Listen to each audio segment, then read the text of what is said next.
मुळात असं आहे की कुठली बैठक वगैरे काही नव्हती.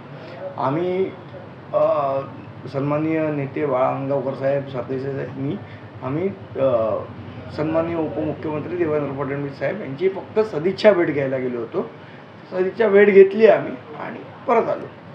सर, लोकसभेत मनसे आणि भाजप यांची युती होणार का? जर झाली तर मनसे किती जागा लढवतील? मुळात असं आहे की युती आघाडी हे जे विषय आहे ते माझ्यासारख्या सामान्य महाराष्ट्र सैनिकाचे विषय नाही, ते सन्माननीय राजसाहेबांचे विषय आहेत.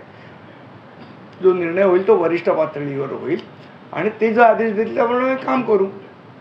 आम्ही काल जे भेटलो फक्त एक सदिच्छा भेट होती. सर, काल अजित पवार गटावरनं एक म्हणजे त्यांच्या बाजूने निकाल लागला आहे. यानंतर मनसे अधिकृत या पेजवरनं एक टीका करण्यात आली अजित पवार यांच्यावरती. कसं बघता तुम्ही? मुळात असं आहे की बघा, नियती तिचं वर्तुळ पूर्ण करत असते. तुम्ही जे पेराल तेच उगवतं. जे राष्ट्रवादीनेच पेरलं आहे तेच राष्ट्रवादीमध्ये उगवतं आहे.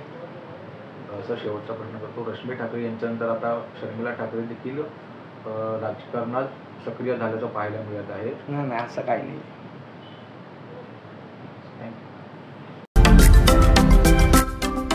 महाराष्ट्रातील महत्त्वाच्या व ताज्या घडामोडी जाणून घेण्यासाठी आजच आमच्या सूर्या मराठी न्यूज चॅनलला सबस्क्राईब करा आणि बेल आयकॉन प्रेस करा.